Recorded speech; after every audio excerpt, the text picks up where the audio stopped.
दोस्तों, वेदांता लिमिटेड की बात करें तो यहाँ पे बहुत बड़ी गुड न्यूज़ निकल के आ रही है। वेदांता की तरफ से जो बयान निकल कर आया है, वो ये इशारा कर रहा है कि आने वाले समय वेदांता फिर से ज़बरदस्त कर सकता है। वेदांता जिसको डिविडेंड का बादशाह कहा जाता है, काफ़ी ज़बरदस्त डिविडेंड बाँटते हैं। अब ये डिविडेंड के लिए उनके पास उतनी रकम है और उसका इस्तेमाल करते हैं निवेशकों को फ़ायदा पहुँचाने में। तो आप देख ही सकते हो कि कंपनी का बिजनेस अच्छा है और कंपनी 5 हिस्सों में बढ़ चुकी है। वेदांता एल्यूमीनियम ने ऑलरेडी डिविडेंड का ऐलान कर दिया है, जिसकी रिकॉर्ड डेट हमारे सामने आ चुकी है। एल्यूमीनियम जिसके ऊपर ब्रोकेज हाउस बहुत ज़्यादा फ़िदा है। सभी ब्रोकेज हाउस कह रहे हैं कि एल्यूमीनियम का बिजनेस है वो कमाल कर सकता है। वो क्या है आगे की रणनीति, उसको समझने की कोशिश करेंगे इस वीडियो के माध्यम से। लेकिन फ्रेंड्स, उससे पहले अगर आप पहली बार हमारे चैनल पे आए तो चैनल को सब्सक्राइब कर दीजिए, एक बेल आइकॉन दबा दीजिए ताकि जब भी नया वीडियो बने पहला नोटिफिकेशन आपको मिले। वीडियो पसंद आए तो लाइक से जरूर कीजिए।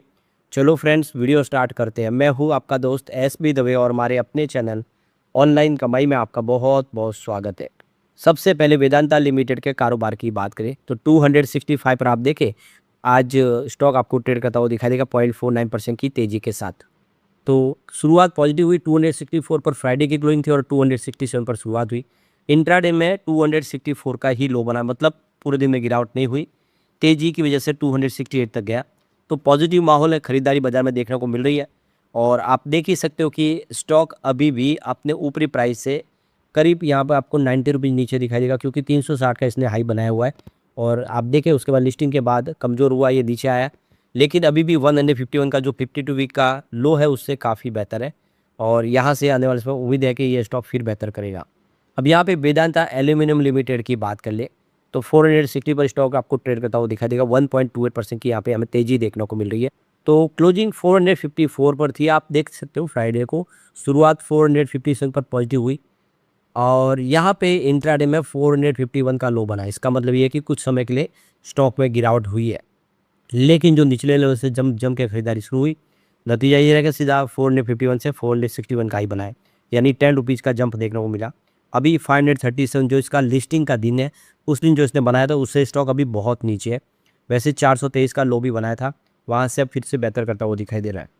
अब जो बड़ी अपडेट निकल के आ रही है, डिविडेंड के लिए हमारे पास पर्याप्त कैश है। अब सबका एक ही रहता सवाल कि वेदांता डिविडेंड कैसा देगा, क्योंकि अब तो 5 हिस्सों में कंपनी बढ़ चुकी है। क्या वैसे ही डिविडेंड मिलता रहेगा जो पहले मिलता था? डिविडेंड में सभी सरकारी कंपनी और प्राइवेट कंपनी को पछाड़ दिया था वेदांता ने। तो अब सीएफओ का कहना है कि हम आने वाले इसमें भी अच्छा खासा डिविडेंड दे सकते हैं, हमारे पास कैश फ्लो पूरा है। और कर्ज के ऊपर भी उन्होंने अपना मास्टर प्लान हमारे सामने रखा है। तो देखो कि माइनिंग और मेटल की दिग्गज कंपनी वेदांता लिमिटेड ने अपने भविष्य के लिए अपनी जो योजना है उसकी जानकारी लोगों के साथ शेयर की है। कंपनी के टॉप मैनेजमेंट के मुताबिक कंपनी का जो इस समय टारगेट है 2027 फाइनेंशियल ईयर के लिए $10 बिलियन का एबिटाडा हासिल करना बहुत बड़ी बात है। $10 बिलियन का एबिटाडा हासिल करने का इन्होंने लक्ष्य रखा है और अपने कुल कर्ज को भी 20,000 करोड़ से नीचे लाना, यानी एक तरफ तो कर्ज को कम करना और दूसरी तरफ अपने एबिटाडा को ज़बरदस्त बढ़ाना। एक माइलस्टोन अचीवमेंट देखने को मिल रहा है अगर ये फैसला ऐसा हो जाता है जो सोचा है। तो कंपनी अपनी बैलेंस शीट को मजबूत करने के लिए तेज़ी से काम कर रही है। कंपनी अपने बिजनेस को सुधारना चाहती है, जो कमियां उसको दूर करना चाहती है। तो जो सीएफओ है अजय गोयल, उनके हिसाब से ग्रुप लेवल पर कर्ज 20,000 करोड़ से ज़्यादा कम करने की योजना है, यानी जो पूरे ग्रुप का जो कर्ज है उसको हम 20,000 करोड़ से नीचे लाने की योजना पे काम करें। अब आप देखें पिछले दिनों ने काफ़ी पहले ही जो एनसीडीएस जो मैच्योर होने वाले थे 2028-2031 तक, उनका पेमेंट कर दिया गया है। यानी कंपनी लगातार कोशिश करी अपने कर्ज को कम करने के लिए। कर्ज को रिफाइनेंस भी किया जा रहा है, कभी काफ़ी कम ब्याज पे अब नया लोन दिया जा रहा है, क्योंकि कंपनी की रेटिंग अच्छी हो गई है। क्रेडिट रेटिंग अच्छी होने से ब्याज कम लगता है, तो अब कंपनी उसका फ़ायदा उठा रही है।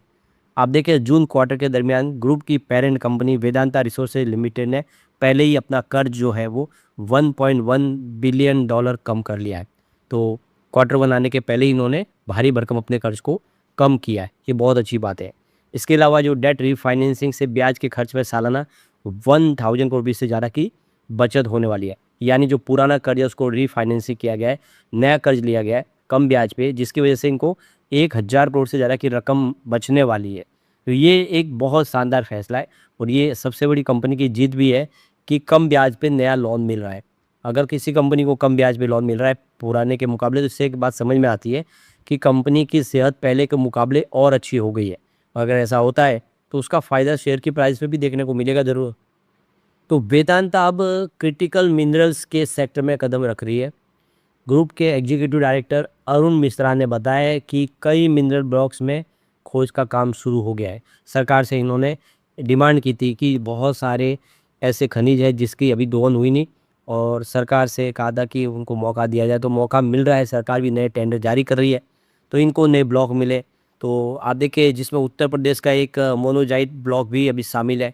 उम्मीद है कि वहाँ पर 2029-30 तक माइनिंग का काम पूरा शुरू हो जाएगा और 2031 में कमर्शियल प्रोडक्शन भी शुरू हो जाएगा। वही अपने तेल और गैस कारोबार कंपनी का लक्ष्य जो रखा है वित्त वर्ष के लिए, इस वर्ष के आखिरी तक वो 80,000 बैरल से लेके इसको बढ़ा के 1 लाख बैरल प्रतिदिन करना है। यानी गैस की जो आप देखिए इनकी कैपेसिटी है उसको भी वो बढ़ाने जा रहे हैं। यानी सपना बहुत बड़ा है। अब यहाँ पे हम वेदांता एल्यूमिनियम लिमिटेड की बात करें तो कंपनी ने यहाँ पे नोटिस के माध्यम से जानकारी दी है। तो उनका कहना है कि कंपनी आप देखिए जो इक्विटी शेयर है वेदांता एल्यूमिनियम मेटल लिमिटेड जो स्टॉक एक्सचेंज पे अब लिस्ट हो चुकी है 15 जुलाई 2026 से अलग से कंपनी। तो ये देख सकते हो कि रजिस्ट्रार ऑफ कंपनी की तरफ से जो कॉर्पोरेट अफेयर्स मिनिस्ट्री की तरफ से जो CIN नंबर है वो अब चेंज हो चुके हैं। कंपनी के जो पहले नंबर थे उसकी जगह पे अब अलग कंपनी हो गई तो उसको नए नंबर मिल चुके हैं। तो ये नए नंबर आ चुके हैं। कंपनी की तरफ से ये कहा गया है कि ये जो चेंज है स्टेटस ये कंपनी की तरफ से मिनिस्ट्री ऑफ कॉर्पोरेट अफेयर्स के पोर्टल पर अब दिखाई देगा, जहाँ पे अनलिस्टेड की जगह पे अब लिस्टेड दिखाई देगा। पहले कंपनी अनलिस्ट थी, अब लिस्ट हो चुके हैं, इसकी जानकारी दे दी है। तो एक बहुत ही शानदार यहाँ पे गुड न्यूज़ आती हुई दिखाई दी है। अब देख सकते हो कि कंपनी ने बाज़ार में लिस्ट होते ही महीने भर के अंदर डिविडेंड का ऐलान भी कर दिया। जो अपेक्षा की जाती है वेदांता से बिल्कुल वही हो रहा है। 8 रुपीज़ का भारी भरकम कंपनी डिविडेंड देने जा रही है। तो देख सकते हो ये डिविडेंड के लिए रिकॉर्ड डेट भी हमारे सामने आ चुकी है। 30 जुलाई को इसकी अनाउंसमेंट हुई थी और 5 अगस्त 2026 को रिकॉर्ड डेट फाइनल की गई है। तो आप देख सकते हो कि आपके पास अभी मौका है, आप खरीदारी करेंगे तो आपको 5 अगस्त को ये रिकॉर्ड डेट के पहले शेयर आपके डीमैट अकाउंट में आ जाएंगे। आपको 8 रुपये प्रति शेयर का डिविडेंड का फ़ायदा हो जाएगा। ये आपको ध्यान रखना है कि आपको 5 अगस्त के पहले शेयर खरीदने, 5 अगस्त को आपके डीमैट अकाउंट में शेयर होने चाहिए, तभी आपको इस डिविडेंड का फ़ायदा मिलने वाला है। एक्स डिविडेंड डेट भी 5 अगस्त है और आने वाले इसमें आप देख सकते हो कि कंपनी जल्द ही आपको डिविडेंड आपके अकाउंट में दे देगी। टोटल पे आउट 3000 रुपीज़ का कंपनी करने जा रही है। तो काफ़ी शानदार फैसला किया गया कंपनी की तरफ से। अगर हम वेदांता लिमिटेड की बात करें तो कंपनी लगातार अपने डेट को कम करी है, इसका एक बहुत बड़ा पॉजिटिव पॉइंट है। सेकंड पॉइंट अगर आप देखें तो कंपनी लगातार अच्छे क्वार्टर रिजल्ट दे रही है। तीसरा अगर पॉइंट देखें तो कंपनी का पिछले 3 साल का जो ROE का ट्रैक रिकॉर्ड है वो 31% के आसपास, जो बहुत ही बेहतर बात है। और चौथा देखें तो कंपनी बहुत ही हेल्दी डिविडेंड पे आउट करती है, वो भी 150% का। बड़ी बड़ी कंपनियों को इसने पछाड़ दिया डिविडेंड के मामले में। अब पिछले 10 साल का कंपनी का प्रदर्शन देखें तो सेल्स ग्रोथ की बात करें 10 ईयर के हिसाब से 2% था, 5 ईयर के हिसाब से माइनस ये 2% हो गया, 3 ईयर के हिसाब से बढ़ते हुए -19% तक पहुंच गया, लेकिन इस बार फिर से 2% पॉजिटिव हो गया, यानी आंकड़े फिर सुधर गए। प्रॉफिट ग्रोथ की बात करें तो 10 ईयर के हिसाब से 13% था, जो 5 ईयर के हिसाब से कम होकर 8% पर आ गया, लेकिन 3 ईयर के हिसाब से बढ़ते हुए 17% पहुँचा। इस TTM 37% में पहुँचा, ज़बरदस्त जंप देखने को मिला है। स्टॉक की परफॉर्मेंस देखिए तो 10 ईयर का देखिए CAGR रिटर्न 16% है, 5 ईयर का 19%, 3 ईयर का 44%। तो इस एक साल में 72% का ज़बरदस्त CAGR में प्रदर्शन देखने को मिला, जो बहुत ही बेहतर बात है। ROE देखें तो 10 ईयर का 21% है, 5 ईयर का देखें तो 28%, 3 ईयर का 31%, तो लास्ट ईयर 38%। कुल मिला के आंकड़े उत्साहवर्धक है। तो इशारा करें कि आने वाले समय वेदांता कमाल कर सकता है। लेकिन फ्रेंड्स, कोई भी इन्वेस्टमेंट करने से पहले अपने फाइनेंशियल एडवाइजर से एडवाइस ले लें या अपना खुद का रिसर्च करें, क्योंकि मैंने वीडियो आपके एजुकेशनल पर्पज़ के लिए ही बनाया। वीडियो पसंद आए तो लाइक से जरूर कीजिए और चैनल को सब्सक्राइब कर दीजिए। Thank you friends.